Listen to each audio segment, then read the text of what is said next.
Hello বন্ধুরা, লাভ next ডোর ড্রামার episode 15 কিনে ফিরে এলাম। এই ড্রামার বাকি ভিডিওগুলোর লিঙ্ক তোমরা ডেসক্রিপশন বক্সে পেয়ে যাবে। আর আমার এক্সপ্লেনেশন ভালো লাগলে চ্যানেলটিকে সাবস্ক্রাইব করে লাইক কমেন্ট শেয়ার করে দিও।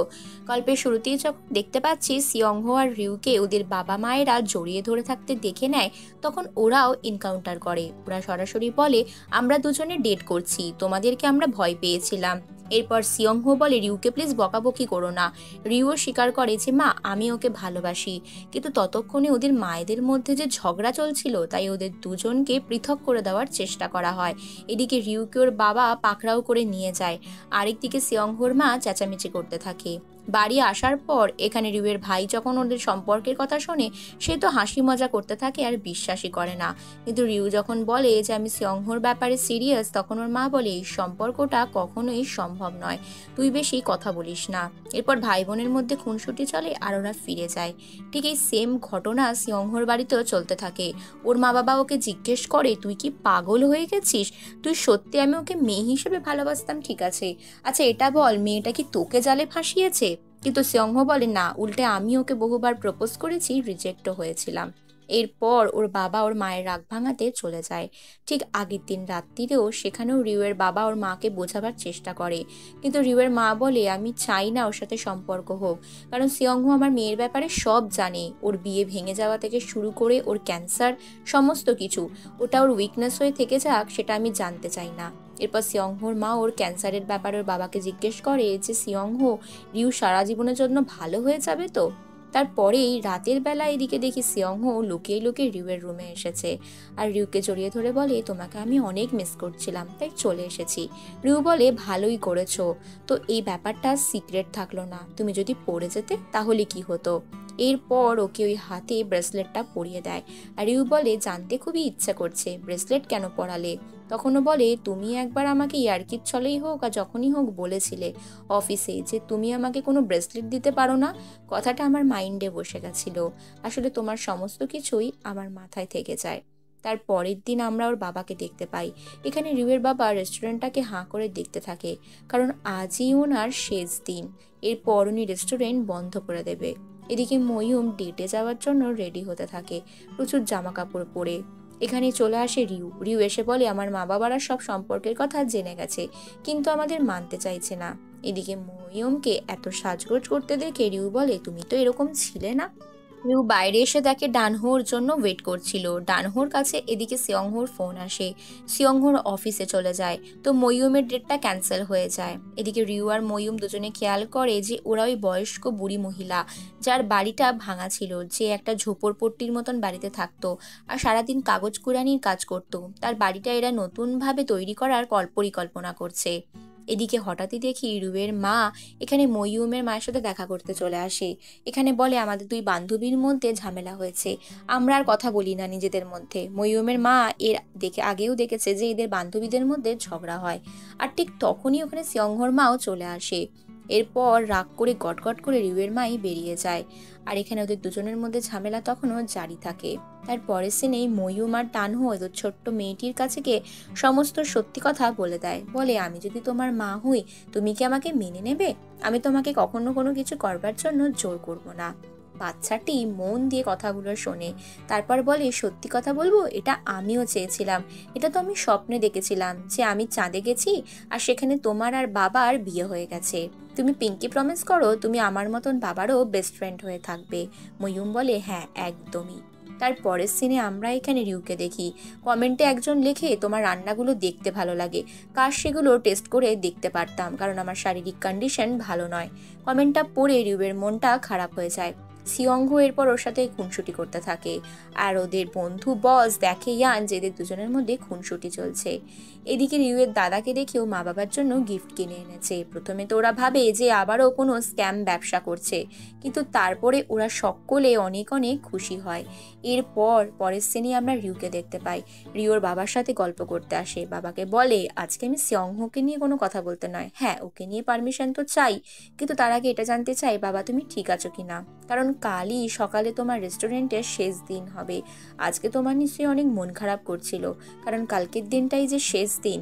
এদিকে আমরা দেখি সিয়ংহো সবকিছু গাড়িতে গোছগাছ করছে, কিন্তু ওর সাথে যোগদান করেছে সকলে, মিস্টার ইয়ান, ডানহো, ময়ূম, রিউ প্রত্যেকে। তো ওরা ওই বয়স্ক মহিলার বাড়িতে চলে যায়। প্রথমে গিয়েই দেওয়াল টেওয়াল ভেঙে সবকিছু নতুনভাবে বানানোর চেষ্টা করে। তারপর এক্সট্রা দরজা জানলা কেউ রং করে, তো কেউ ঘরে নতুন ওয়ালপেপার চিপকানোর কাজ করে। এভাবেই ওরা সুন্দর ঝোপড়পট্টিওয়ালা বাড়িটাকে নতুনভাবে গড়ে তোলার চেষ্টা করে। নিজেদের প্রচেষ্টায় একটা মানুষের মুখে হাসি ফোটায়। বয়স্ক মহিলাটি বাড়ির ভিতর ঢুকেই সবার প্রথমে যেটা দেখে খুশি হয় সেটা হচ্ছে একটা খোলা জানলা। উনি বলতো, ঘরের ভেতর জানলা না থাকার কারণে আমার তো দম বন্ধ হয়ে মরে যেতে ইচ্ছে করতো। তোমাদের সকলকে অনেক অনেক ধন্যবাদ। তারপরে সিনেই দেখি ময়ূমের মা রিউয়ের মাকে ফোন করে ডাকে এখানে একসাথে ড্রিঙ্ক পার্টি করার জন্য। কিন্তু ওরা দুজনে মানে এটা প্ল্যান করেছিল। সিয়ংহোর মা রিউয়ের মা ঘরে ঢুকতে ওরা বাইরে থেকে লক করে দিয়ে বলে চলে যায়, তোমরা ঝামেলা মিটিয়ে দাও, আমরা আসছি বলে ওরা চলে যায়। দরজা লক হওয়ার কারণে ওরা দুজনে বাধ্য হয়ে গল্প করতে থাকে। প্রথমে সিয়ংহোর মা একটু নরমভাবে সরি বললেও রিউয়ের মা কিছুতেই হার মানতে চায় না। এরপর উনি জুস খায়, আর রিউয়ের মাকে এভাবে জুস খেতে দেখে সিয়ংহোর মায়েরও খেতে ইচ্ছা করে। এরপর কথায় কথায় কোথায় দুই বন্ধু ঝগড়া মিটিয়ে দেবে তা নয়, এক কথা দু কথায় তর্ক বাড়তে থাকে। যখন সিয়ংহোর মা বলে, আমি রিউয়ের ব্যাপারটা ভেবে দেখেছি, তখন রিউয়ের মা বলে, তোমার মতন মহিলাকে আমার মেয়ের শাশুড়ি কোনো মতেই হতে দেব না। এই নিয়ে ওদের মধ্যে আরও চুলোচুলি হয়ে যায়। যতক্ষণে ওরা দুই বান্ধবী এসে দেখে যে এদের ঝামেলা মিটে গেছে কিনা, ততক্ষণে দেখা যায় যে এরা তো আরও ভয়ঙ্কর ঝামেলা করে বসে রয়েছে। তার পরের সিনে আমরা এখানে সিয়ংহোকে দেখি ও রিউয়ের ওই ভিডিওর কমেন্টটা পড়ে নেয়।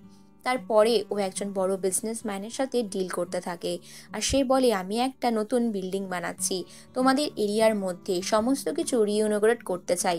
আসলে তোমাদের এলাকাটা অনেকটা পুরনো মানসিকতার, বা সেখানকার আর্কিটেকচারের জিনিসগুলো সব পুরনো মানসিকতার।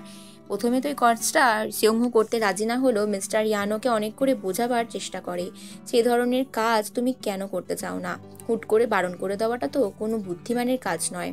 এই কথাগুলো নিয়ে রিউয়ের সাথে ওর আলোচনা হতে থাকে। রিউকে বলে যে কেমন হবে সমস্ত কিছু চেঞ্জ হয়ে গেলে। রিউ তখন বলে, সবই ভালো, শুধু আমি নিজের ফিউচার নিয়ে ভাবছি। তারপরের সিনেই এখানে ওদের দুজনের বাবা একসাথে ড্রিঙ্ক করে, কারণ আজই ওদের দোকানের শেষ দিন, যে কারণে যেটুকু ওদের স্টকে ছিল তাই ওরা খেতে লাগে। এদিকে পরের সিনেই দেখি রিউয়ের মা বাজার করে আসবার পথে কতকগুলো মহিলা ওর স্বামীর রেস্টুরেন্ট বন্ধ হয়ে যাচ্ছে নিয়ে আজে বাজে বলতে থাকে, আর এখানে রিউয়ের মায়ের সাথে হাতাহাতি হয়ে যায়।